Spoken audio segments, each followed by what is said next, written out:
So hello everyone, फिर से आ चुका हूँ मैं पृथ्वीराज चौहान, आप सभी का दोस्त, टीचर, भाई। जो मानना चाहो यार मानो, बिल्कुल मानो। आप लोग मान सकते हो, आपको जो भी मानना है मुझे। बिना टाइम वेस्ट किए हम अपने लेक्चर को आगे बढ़ाएंगे, ठीक है। आज इंक कलर दूसरा लूंगा। मैं सोच रहा था वाइट की जगह क्या लिया जाए। ऑरेंज चलेगा? चलेगा जी, चलेगा। चलो, तो हमने लास्ट लेक्चर तक हमने पढ़ लिया था, स्केल्स पढ़ लिए थे ना, वेरिएबल्स के। हाँ, तो लाइक मतलब वहां पे तुम्हारा स्टैटिस्टिक्स का मैं बोलूंगा कि अच्छा खासा इंट्रोडक्शन तुम्हारा हो गया था। तुमने काफी सारे कीवर्ड्स को जान लिया था, तुम चीजों को समझने लग गए हो। अब हम बढ़ते हैं अगले पड़ाव की तरफ, जो हमने, तुम्हें याद होगा कि हमने पढ़ा था कि मेजर ऑफ सेंट्रल टेंडेंसी पढ़ा था हमने स्टार्टिंग में, पहले लेक्चर में, एकदम स्टार्टिंग में। तो उसमें हमने तीन चीजें पढ़ी थी, मेन, मीडियन और मोड। तो अब हम उन्हीं चीजों को डिस्कस करेंगे। तो आज पहली चीज, मतलब आज सभी डिस्कस कर लेंगे। पहली, मीन। क्या होता है भाई? भाई मीन मतलब सिंपली एवरेज, ठीक है। ज्यादातर हम में से एवरेज बच्चे होते हैं, मैं भी हूँ, है ना। तो एवरेज क्या होता है यार? हम बोलते हैं ना यार, मैं I am an average student, मैं तो एक एवरेज प्लेयर हूँ, जो भी बोलते हैं। तो मीन मतलब एवरेज। हिंदी वालों सुनो भाई, औसत सुना होगा यार। हम सभी क्रिकेट के दीवाने इंडिया वाले, दुश्मन के छक्के छुड़ा दें। छक्के कहाँ होते हैं? क्रिकेट में होते हैं, छक्के चौके। तो औसत, क्रिकेट में तुमने सुना होगा, नहीं सुना तो अभी सुन लो। एवरेज को क्या बोलते हैं हिंदी में? औसत। अब भाई मुझे, अगर तुम जानते होगे, जो बंदे नहीं जानते उनमें से, उनको शायद इन तीनों में से किसी का मतलब ना समझ में आया हो, तो मैं किस लिए हूँ। ठीक है भाई, सुनो। मीन क्या होता है यार? मीन, मान लो कि हमने बात करी थी डेटा की, तो अब हम थोड़ा डेटा से खेलेंगे, एक्चुअल स्टैटिस्टिक्स चालू कर रहे हैं। तो मेरे पास एक डेटा है 10, 20, 30, ठीक है। अब ये तीन ही मान लो कि ये डेटा है। अब ये डेटा सेट है, एक्चुअली इस पूरे को क्या बोलते हैं? Data set. क्योंकि एक डेटा तो ये है ना, सिंगल एंटिटी, ये दूसरा ही था, तो ये पूरा डेटा का सेट है, तो इसको डेटा सेट बोलते हैं, ठीक है। अब हर डेटा सेट की इसको एक एक एंटिटी बोलेंगे, इसको एक एंटिटी, ये सब एंटिटीज है डेटा की, ठीक है। या फिर बोल सकते हो ये एक ऑब्जर्वेशन है, ये एक ऑब्जर्वेशन है, ये एक ऑब्जर्वेशन है, कुछ भी बोलो, तुम्हारी मर्जी। तो मेरे पास है ऐसा, ये एक डेटा सेट है, इसमें तीन ऑब्जर्वेशन है। अब मैं कहूँ कि यार मुझे मीन निकाल के दे दो, तो मीन का फॉर्मूला तो मैं तुम्हें बता दूंगा, जो तुम अपने एग्जाम में करके आओगे तुम्हें पूरे पूरे नंबर मिलेंगे, ठीक है। लेकिन समझो, मीन होता है यार कि सबकी लगभग, सबकी करीबी वैल्यू क्या है, समझे? जैसे सुनो, कैसे निकालते हैं मीन वो सुनो, फिर बताता हूँ तुमको, तुम समझ जाओ खुद ही। मीन का फॉर्मूला होता है, इसको हम डिनोट करते हैं ऐसा म्यू से, ये म्यू है, ठीक है। इसको हम डिनोट करते हैं, सिंबल है मैथमेटिकल, ग्रीक का लेटर है वैसे, तो इसको हम यूज करते हैं मीन डिनोट करने के लिए। तो मीन का फॉर्मूला है sum of observations, sum of all observations divide by number of observations. समझ गए? सम ऑफ ऑल ऑब्जर्वेशन मतलब 10 plus 20 plus 30 divide by number of observation, कितनी ऑब्जर्वेशन है? 1 2 3, divide by 3। 10 plus 20, 30 plus 30, 60 upon 3। तो ये आ गया हमारे पास, काटेंगे इसको, 20 आ जाएगा। तो हमारा कितना है मीन? 20, ठीक है। तो इसका मतलब है कि इन तीनों में, मान लो कि ये तीन बच्चों का मैंने टेस्ट लिया, तीनों के मार्क्स, एक के आए 10, एक के आए 20, एक के आए 30, टोटल 30 नंबर का पेपर था। तो एक के 10 है, एक के 20 है, एक के 30 है। तो अब मीन का मतलब है कि ऑन एन एवरेज बच्चों के कितने नंबर है, मतलब हर बंदे के लगभग, लगभग इज द राइट वर्ड, हाँ अभी याद है। तो लगभग हर बंदे कितने मार्क्स आए? तो लगभग हर बंदे के 20 मार्क्स आए, लगभग। अभी समझने के लिए समझ लो, डेटा सेट बहुत छोटा है, इसलिए तुम्हें लग रहा होगा कि यार 10 से तो बहुत दूर है 20, 30 से तो बहुत दूर है 20। तो एक्चुअली में मतलब यही है, एवरेज का मतलब है लगभग, या लगभग कितना, या लगभग कितना, ऐसा। समझ में आया? मीन बहुत सिंपल है। एवरेज कैसे कैलकुलेट करते हैं? सम ऑफ ऑब्जर्वेशन, सारी जितनी भी एंटिटीज हैं, इतने भी ऑब्जर्वेशन हैं, उन सबको प्लस करो, डिवाइड बाय जितने भी वो हैं, सिंपल। मीन समझ गए? इतना ही था यार मीन में, इससे ज्यादा कुछ नहीं समझना तुमको, ठीक है। आगे सुनो, मीन हो गया एक, पहली सेंट्रल टेंडेंसी, दूसरी है मेजर मीडियन। जैसे मीन समझाया ना, उससे भी बेहतर मीडियन समझोगे तुम। सुनो, मीडियन मतलब बीच की वैल्यू, बीच, गोवा वाला बीच नहीं, ऐसा बीच वाला बीच, सेंटर, बीच की वैल्यू, बीच की वैल्यू, ठीक भाई समझ गए, बीच की वैल्यू, ठीक है यार। चलो लेते हैं कुछ ऐसा डेटा सेट लेते हैं फिर से, कुछ ऐसा 5, 2, 7, 20, 15। चलो इतना, ये हमारा हो गया एक डेटा सेट, हमें मिल गया बहुत सारे डेटा, मिल गया भाई। अब कहेंगे यार इसका मीडियन, मीन निकाल दो। चलो मीन तुम्हारे लिए होमवर्क है, तुरंत मीन निकाल के मुझे कमेंट बॉक्स में आंसर चाहिए, इसका मीन कितना आएगा। ठीक है, डेसिमल में आएगा, जिसमें भी आएगा मुझे आंसर चाहिए। ठीक है, मीन तुम निकालोगे, मैंने ऊपर सिखाया कैसे निकालते हैं, सबका सम करोगे, divide by total number of observation, कितनी है 5 कर लेना। अब बताओ मीडियन कैसे निकालते हैं। तो यार मीडियन निकालने के ना कुछ स्टेप्स हैं, लिखो उन्हें, लिखो, पेन कॉपी के लिए हर बार नहीं बोलूंगा, लेके बैठनी है। Step 1 is arrange the given data in ascending order. लिख लो, मैं सिर्फ असेंडिंग ऑर्डर लिख रहा हूँ, मैं पेन के साथ थोड़ी दिक्कत है इसलिए ज्यादा नहीं लिख रहा हूँ मैं। तो सबसे पहले आपको जो डेटा है उसको असेंडिंग ऑर्डर में अरेंज करना है।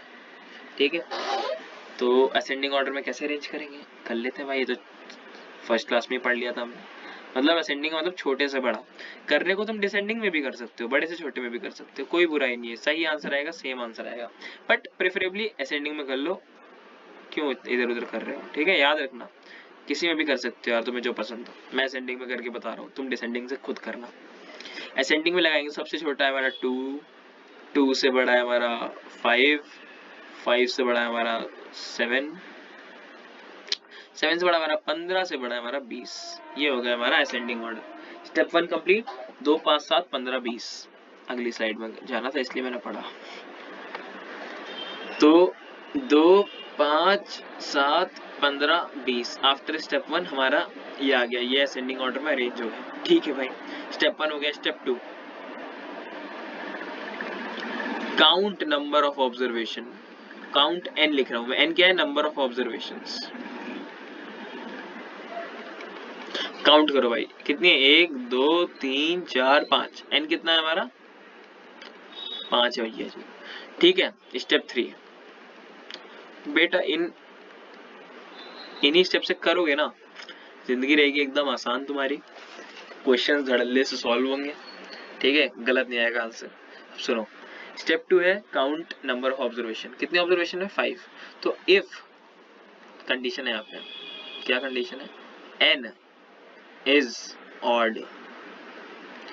तो अगर n ऑड है तो इस कंडीशन में जो तुम्हारा मीडियन होगा वो होगा n plus 1 divide by 2th term. अब ये 2th टर्म क्या है बिल्कुल समझोगे, अभी इतना देख लो, बस लिख लो अगर कॉपी में। और अगर n इवन हो जाता है तो क्या करेंगे, n इवन हो जाता है कोई बात नहीं, तो हम क्या करेंगे, n बाय 2th जो टर्म है तुम्हारी उसको प्लस करेंगे n बाय 2 प्लस 1 टर्म से, और उसको डिवाइड करेंगे 2 से। ये तो बहुत कठिन हो गया सर भैया, ये तो बहुत कठिन फॉर्मूला लिख दिया आपने। अरे यार कुछ कठिन नहीं है, तुम एग्जांपल तो देखो आओ। चलो अभी हम ये वाले एग्जांपल पे थे, इसी पे रहते हैं। 2, 5, 7, 15, 20। तो यहाँ पे हमारी नंबर ऑफ ऑब्जर्वेशन 5 क्या है, ऑड है। यार इवन ऑड तो नहीं बताना पड़ेगा ना, नहीं बताना पड़ेगा, चलो अच्छी बात है। तो 5 क्या हमारा ऑड है, ऑड के लिए क्या फॉर्मूला है, n प्लस 1/2th।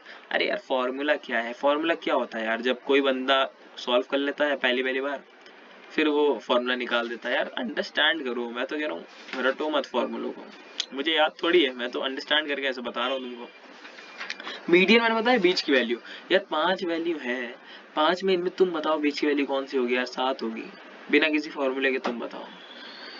बीच की वैल्यू 2 इधर है इसके, 2 इधर है इसके, तो यही बीच की वैल्यू हुई ना, सिंपल। क्या फॉर्मूला था इसमें, कोई फॉर्मूला नहीं था। अब फॉर्मूले से बताता हूँ तुमको, देखो n कितना है, 5 प्लस 1/2 एथ टर्म, याद रखना है एथ टर्म है। 5 प्लस 1 6, 6/2 3, मतलब थर्ड टर्म जो तुम्हारी है वही तुम्हारा मीडियन है। काउंट करो 1, 2, 3, थर्ड टर्म क्या है 7, तो आंसर क्या है मीडियन, 7 ही तुम्हारा मीडियन है। कितना इजी है, कितना ज्यादा इजी है। ठीक भाई, समझ गए भैया जी, समझ गए। ये हो गया तुम्हारा केस ऑड वाले का कि नंबर ऑफ ऑब्जर्वेशन ऑड थी। अब भाई क्वेश्चन में तुम्हारा इवन भी आ सकता है, तो डरेंगे नहीं, डट के सामना करेंगे। कैसे सामना करेंगे आओ देखो। तो अब बात आती है कि भैया अगर ऑब्जर्वेशन हमारी इवन हो जाए, अगर हमारा डेटा सेट ऐसा हो जाए 2 10 1 10 10 10 लिख देते हैं, चलो फिर से 10 12 और 5, कितने हो गए? 1 2 3 4 5 6 इवन हो गए। ठीक है, स्टेप बाय स्टेप करेंगे। स्टेप 1 क्या था हमारा, इसको हटाओ। स्टेप 1 क्या था, अरेंज इन असेंडिंग ऑर्डर। जल्दी से करो असेंडिंग में। 1 2 5 10, 10 के बाद एक और 10 है, तो दोनों लिखने हैं। 10 बार 10 होगा 10 बार 10 लिखोगे, 20 बार होगा 20 बार लिखोगे। ये नहीं कि एक ही बार 10 लिखा, नहीं नहीं नहीं नहीं, ऐसा भी आता है क्वेश्चन। इनफैक्ट ऐसा ही क्वेश्चन आता है कि एक ही नंबर काफी बार होता है। ठीक है, समझ गए। हाँ, तो 10 1 2 3 4 5 6, ठीक है। तो 10 दो बार हो गया और फिर उसके बाद 12, यही है ना। ठीक है, तो ये हमारा स्टेप 1 कंप्लीट हो गया, हमने इसे असेंडिंग ऑर्डर में लगा दिया। Step 2, count number of observation. कितना है? 1 2 3 4 5 6, ठीक है, 6 काउंट कर लिया। स्टेप 3 देखेंगे भैया ये ऑड है कि इवन है? इवन है भैया, बहुत इजी। 3 स्टेप कंप्लीट कर लिए, तुमने समंदर पार कर लिया। देखो इवन है तो अब देखो यार, यहाँ देखो 1 2 5 10 10 12। अब देखो यार, यहाँ पे तो इवन आ गए, इधर भी 3 है इधर भी 3 है, बीच में तो कुछ है ही नहीं। यहाँ पे कुछ बीच में तो है ही नहीं, कुछ नहीं है, तो बीच की वैल्यू कैसे निकालेंगे? तो अब देखो इसमें क्या करना है, मैं तुम्हें क्या फॉर्मूला बताया था कि पहले निकालो n/2th टर्म।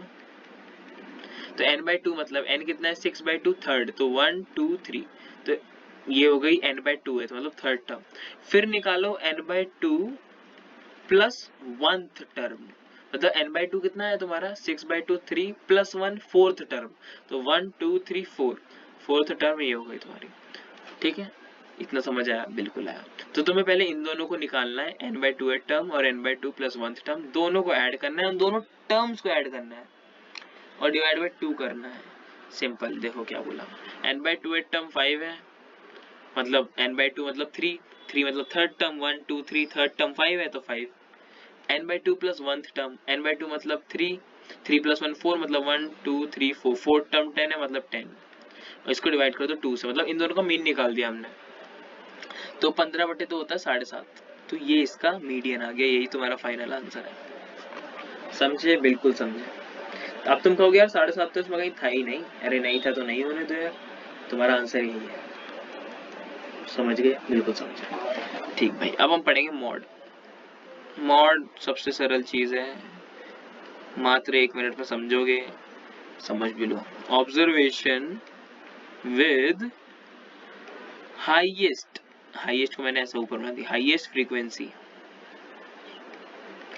ठीक है, फ्रीक्वेंसी क्या होती है भाई? मतलब जैसे यहाँ देखो फ्रीक्वेंसी 2 की कितनी थी, यहाँ पे ऐसा बता रहा हूँ, ये इसका पार्ट नहीं है, ये अलग से पार्ट है, ऐसा मिसलेनियस पार्ट। 2 कितनी बार आया हमारा? 1 बार आया है। ठीक है, 1 कितनी बार आया हमारा? 1 बार आया है। ठीक है, 5 कितनी बार आया हमारा? 1 बार आया है। 10 कितनी बार आया? 2 बार आया है, 2 बार आया। 12 कितनी बार आया? 1 बार आया। समझे? तो ये क्या है जो मैंने इधर लिखा है, 1 1 बार आया है, 2 1 बार आया है, 10 2 बार आया, ये इनकी फ्रीक्वेंसीज हैं। क्या है ये? यही फ्रीक्वेंसीज है। तो बस, तो जो भी हमारे पास एक मान लो ऑब्जर्वेशन है, 1 2 2 2 3 3 5 5 5 5 10 5, ऐसा मान लो, ये हमारी ऑब्जर्वेशंस हो गई। अब देखो इसमें 1 कितनी बार है? 1 1 बार है। 2 1 2 3, 2 3 बार है। ठीक है, 3 2 बार है। 5 1 2 3 4 5 बार है, 5 5 5 बार है, वाह क्या बात है। और 10 1 बार है। तो हाईएस्ट फ्रीक्वेंसी किसकी है? 5 की भाई, 5 की है, क्योंकि वो 5 बार आया है। ये सब कोई 3 बार आया, कोई 1 बार ही आया है, कोई 2 बार आया है, कोई ये 5 बार आया है, तो 5 की फ्रीक्वेंसी सबसे ज्यादा है, तो मॉड हमारा क्या हो जाएगा? 5 ही हो जाएगा। एक काम करता हूँ मैं यहाँ पे एक 5 और बढ़ाता हूँ। ठीक है, तो अब 5 कितनी बार हो गया? 6 बार हो गया। ठीक है, तो सबसे ज्यादा बार अभी 5 ही है, तो मॉड हमारा 5 हो जाएगा। तो जो नंबर सबसे ज्यादा बार आता है वो हमारा मॉड होता है। सिंपल, समझ गया? ठीक है, अब हमने पढ़ लिया मेजर ऑफ सेंट्रल टेंडेंसी, हमारा कंप्लीट हो गया। अब हम पढ़ेंगे measure of dispersion. Measure of dispersion में हमें दो चीजें पढ़नी है, पहला पढ़ना है स्टैंडर्ड डेविएशन, दूसरा पढ़ना है मीन डेविएशन। अरे सॉरी, नहीं, पहला पढ़ना है वेरिएंस, दूसरा पढ़ना है स्टैंडर्ड डेविएशन। पढ़ लेते हैं जल्दी से। ठीक है भाई, पढ़ते हैं। तो बात आती है वेरिएंस की। वेरिएंस इसको हम डिनोट करते हैं सिग्मा से, सिग्मा मेल वाला नहीं, ये सिग्मा ऐसा ग्रीक लेटर होता है, इसको हम ऐसा डिनोट करते हैं वेरिएंस को, ठीक है। Sigma square, sorry sigma square, my bad, ठीक भाई, सिग्मा स्क्वायर आओ आ गया। तो वेरिएंस को हम डिनोट करते हैं किससे, सिग्मा स्क्वायर से, ठीक है। वेरिएंस होता है क्या, वेरिएंस एक्चुअल में क्या होता है, सुन लो बस, इसको लिखने की जरूरत नहीं है, लिखना हो तो हिंदी में लिख लेना, मैंने लिख रहा है बहुत बड़ा है। तो वेरिएंस होता है क्या कि जब हम मीन निकालते हैं, हमारे डेटा में दिया होता है बहुत सारा, ठीक है, उसमें हमने सबका मीन निकाला और हर ऑब्जर्वेशन उस मीन से कितनी ज्यादा दूर है उनका स्क्वायर, समझे, उनका स्क्वायर करते हैं और उनका मीन निकालते हैं, ठीक है, थोड़ा कॉम्प्लिकेटेड है। So it is the mean of square of the difference of every observation with the mean. बिल्कुल समझे, अरे नहीं समझे, तो नहीं समझे, समझो फिर। डिफरेंस मैंने अभी डेफिनेशन बोली, तुम वो लिख लेना यहाँ इंग्लिश में हिंदी में, जिसमें तुम्हें समझ में आए, English Hindi Marathi Gujarati as you wish. अब मैं तुम्हें यहाँ सीधा एग्जांपल लेके समझाऊंगा, no time pass, time pass तो पेन करा रहा है मेरा, ठीक है भाई, एक सेकंड रुको, इससे दूसरे पेन से लिखता हूँ, नहीं अभी चलने दे, इसी से लिखता हूँ, ठीक है भाई। तो एग्जांपल, सीधा एग्जांपल, तो मान लो हमारे पास डेटा सेट दिया हुआ है, डेटा है हमारे पास ऐसा 1 2 2 3 4 5, ठीक है यार। यहाँ पे देखो ये तुम्हें असेंडिंग ऑर्डर में रेंज दिया हुआ है, ठीक है, लेकिन मेरी एक बात हमेशा याद रखना कि कभी कभी तुम्हें जरूरत पड़ेगी कि इसको असेंडिंग ऑर्डर में लगाओ, कभी कभी बिना लगाए भी काम चल जाएगा, ठीक है। तो जनरली क्वेश्चन में तुम्हें ये नॉन असेंडिंग ऑर्डर में दिया होगा, मतलब सॉर्टेड नहीं होगा। तो मेरी एडवाइस यही है कि हमेशा पहले, अगर डेटा सेट ज्यादा बड़ा नहीं है यार, बहुत बड़ा है तो उस पर मत करना, बिल्कुल मत करना। जैसे मैंने तुम्हें बताया था कि मीडियन के लिए तुम्हें असेंडिंग ऑर्डर में लगाना कंपलसरी है, तो कंपलसरी है, नो एक्सेप्शन, लेकिन यहाँ पे तुम्हें कंपलसरी नहीं है, ठीक है। सो यहाँ पे ऐसा मत सोचना कि असेंडिंग में दिया है तो असेंडिंग में ही लगाना है, ऐसा कुछ नहीं है। मान लो यहाँ पे 5 होता है, यहाँ 4 होता है, कोई दिक्कत नहीं, ठीक है, लेकिन मीडियन में हमेशा असेंडिंग ऑर्डर में लगाना, दैट इज कंपलसरी, ठीक है, कोई बात नहीं। तो हम मुझसे कहेगा कि भाई इसका ना मुझे वेरिएंस बता दो, वेरिएंस मतलब सिग्मा स्क्वायर, ये वेरिएंस है, इस मुझे बता दो। हम कहेंगे भाई देखो हमने सीखा है मीन कैसे निकालते हैं, हम सीधा मीन निकाल लेंगे। मीन होता है sum of observation of the 1 + 2 + 2 + 3 + 4 + 5 divide by 1 2 3 4 5 6, total number of observation 6। तो हमारा जो मीन आएगा, so the mean is going to be, मैंने कैलकुलेट कर लिया है कैलकुलेटर से, तो 2.83 ये मीन आएगा। कैलकुलेट तुम करोगे, करना रफ पे खुद से पेन से, ठीक है। तो ये मीन आ गया। सबसे पहला स्टेप लिख लो भाई, ये स्टेप 1 है वेरिएंस निकालने के लिए। Step 1 is calculate mean. Mean को कैसे डिनोट करते हैं, म्यू से, तो म्यू हमारा आ गया 2.83, बिल्कुल इजी। अब जैसे तुम्हारा मीन आ गया ना, सेकंड स्टेप है तुमको बनानी है एक टेबल। इसको वैसे कहते हैं फ्रीक्वेंसी डिस्ट्रीब्यूशन टेबल, लेकिन तुम अभी टेबल याद रख लो कि तुम्हें एक टेबल बनानी है, ठीक है। टेबल में सेम फॉर्मेट तुम्हें टेबल बनानी है। यहाँ लिखोगे xi, xi होता है, यहाँ हम ऑब्जर्वेशन को डिनोट करते हैं xi से, ठीक है। यहाँ लिखोगे क्या, xi माइनस म्यू, और यहाँ लिखोगे xi माइनस म्यू का स्क्वायर। सेम इसी फॉर्मेट में तुम्हें टेबल बनानी है। क्या है अभी एक एक करके तुम्हें चीज समझाएंगे, तुम समझोगे भी। xi मतलब हमें यहाँ लाइन से जो हमें दिए हुए हैं ना, यही चीज हमें लिख देनी है, 1 2 2 3 4 5 है ना, 1 2 2 3 4 5, बिल्कुल जी हमने लिख दी, ठीक है। अब xi माइनस म्यू मतलब हर एक ऑब्जर्वेशन में से, यहाँ 1 है तो 1 को आपको माइनस करना है म्यू से। म्यू कितना है 2.83, तो 1 माइनस 2.83 कितना होता है, -1.83, ठीक है। समझे जी, बिल्कुल समझे, ठीक है। सिमिलरली आपको हर एक ऑब्जर्वेशन के लिए करना है, xi माइनस म्यू वाले के लिए, ठीक है। इसमें करो 2 माइनस xi माइनस म्यू करना है, म्यू माइनस मत कर देना, ये माइनस मत खा जाना कि नहीं भाई ये 2.83 माइनस 1 कर देता हूँ तो 1.83 आ जाएगा, नहीं ऐसा मत करना, ठीक है। ऐसे ही करना होता है, ऐसे ही करना, मार्क्स मिलेंगे बढ़िया स्टेप मार्किंग में तुमको, ठीक है। अब ये 2 है तो 2 माइनस 2.83 करो तो ये कितना आएगा, -0.83। सिमिलरली ये भी 2 माइनस 2.83 होगा तो ये भी -0.83 आएगा। ठीक है, अब ये है 3 माइनस 2.83 तो आएगा 0.17। ये आएगा 4 माइनस 2.83 तो आएगा 1.17 और 5 माइनस 2.83 इज 2.17। ठीक, ये आ गया। अब यहाँ जो तुमने कैलकुलेट किया ना xi माइनस म्यू, ये इसका बस स्क्वायर कर देना है तो -1.83 का स्क्वायर होता है 3.34। स्क्वायर निकालना आता होगा, कैसे निकालते हैं? नहीं आता तो देख लो यार जल्दी, यार रफ पे बता देता हूँ स्क्वायर कैसे निकालते हैं।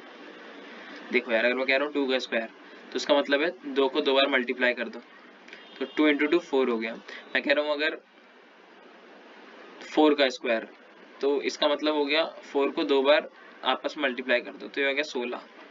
समझ गए स्क्वायर? तो मैं कह रहा हूँ -1.3 का स्क्वायर तो मुझे -1.3 को -1.3 से ही एक बार मल्टीप्लाई करना है तो इसको करने के बाद आंसर 3.34 आता है। अब तुम कहोगे ये माइनस था, ये प्लस कैसे हो गया? तो सिंपल है, माइनस माइनस प्लस होता है इसलिए प्लस हो गया। ठीक है, ये चीज़ वैसे मेरी बताने वाली नहीं थी पर मैंने बता दिया है, इन केस अगर तुम्हें नहीं आता था तो इरेज कर देता हूँ।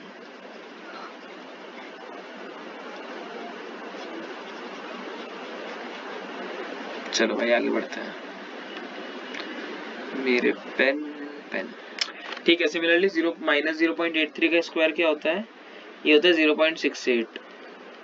तुम लोग भी कर लेना एक बार सो दैट इधर भी 0.68 आएगा -0.83 का, इधर 0.17 का स्क्वायर करेंगे तो आएगा 0.03। यही आएगा ना, यही आएगा यार, और क्या आएगा? अरे शिट, बच गया। 0.03 फिर 1.17 का क्या आएगा? 1.37 और 2.17 का क्या आएगा? 4.31। तो ये हो गया तुम्हारा दूसरा स्टेप भी कंप्लीट। तुमने बना ली टेबल बना ली, उसमें तुमने लिखा xi मतलब ऑब्जर्वेशन सारी, xi माइनस म्यू जो तुमने म्यू कैलकुलेट किया था मीन, xi माइनस मीन है, ये 1 को तुमने इससे माइनस किया, ये आया। उसके बाद तुमने xi माइनस मीन जो आया था इसका स्क्वायर कर दिया, सिंपल। अब स्टेप 4 है। स्टेप 4 क्या है यार? स्टेप 2 में, स्टेप 3 सॉरी, तो स्टेप 2 में ही आ जाता है। ये जो आया ना तुम्हें इसका समेशन करना है। समेशन मतलब सम, इन सबको ऐड करना है। ये जो आए ना तुम्हारी बस ये वाले, इन सबको यहाँ पे सबको प्लस कर दो तो इन सबको जब प्लस करके जो आंसर आएगा वो आएगा तुम्हारा 10.84। ठीक है, अब आते हैं स्टेप 3 पे, अगले पेज पे आ जाते हैं। तो स्टेप 2 तक तुम्हें समझ आ गया? ठीक है, आ गया तो नहीं आया तो फिर से देखो एक बार वीडियो। अब स्टेप 3 है। अब हमारा फाइनल वेरिएंस कैलकुलेट हो जाएगा। वेरिएंस जिसको हम सिग्मा स्क्वायर से डिनोट करते हैं। इसका फॉर्मूला क्या होता है? जो तुमने समेशन निकाला है ना, जो कि था तुम्हारा 10.84, यही था ना? हाँ यही था। इसको डिवाइड करो number of observation. Number of observation क्या? जो तुम्हें मैंने यहाँ डाटा दिया था ना, ये 1 2 2 3 4 5, तो ये कितने थे? 1 2 3 4 5 6, हमने यहाँ भी कैलकुलेट किया था, ये 6 है। ठीक है, तो इसको बस तुम्हें 6 से डिवाइड कर देना है। अरे एक सेकेंड, इसको हमें 6 से डिवाइड करना है। इसको करो 6 से डिवाइड, तो अब जो तुम्हारा आएगा आंसर वो आएगा 1.81। तो ये तुम्हारा आ गया फाइनली वेरिएंस। ये आ गया तुम्हारा वेरिएंस। खुश हो जाओ, आ गया तुमको वेरिएंस निकालना भी। कितना इजी था भाई, बहुत इजी। देखो भाई, ऐसे क्वेश्चन 3 नंबर 4 नंबर 5 नंबर में पूछ लेते हैं स्कूल वाले, स्कूल मतलब कॉलेज वाले। तुम्हारे कॉलेज में आया, तुम स्कूल के हो तो भी तुम पढ़ सकते हो, सेम कंसेप्ट तो सेम ही रहता है। ठीक है, तो वेरिएंस निकालना भी हमने सीख लिया है। अगला टॉपिक हमारा स्टैंडर्ड डेविएशन निकालना है। स्टैंडर्ड डेविएशन इज छोटा भाई ऑफ वेरिएंस, ऐसा समझ लो तुम। ठीक है, स्टैंडर्ड डेविएशन क्या होता है? Simply square root of variance. इसको हम डिनोट कैसे करते हैं? यार मैंने बोला स्क्वायर रूट ऑफ वेरिएंस, अगर वेरिएंस को हम सिग्मा स्क्वायर से करते हैं तो इसका स्क्वायर रूट क्या होगा? ये स्क्वायर से रूट कट जाएगा तो इसका स्क्वायर रूट होगा सिग्मा। तो हम स्टैंडर्ड डेविएशन को किससे डिनोट करते हैं? सिग्मा से। तभी मैंने कहा कि इसे छोटा भाई बोलते हैं वेरिएंस का। तो अगर मैं इसी एग्जांपल की बात करूं तो इधर स्टैंडर्ड डेविएशन निकालने के लिए तुमको पहले वेरिएंस निकालना पड़ेगा। तुम वेरिएंस निकालोगे क्वेश्चन का सेम 3 स्टेप्स में।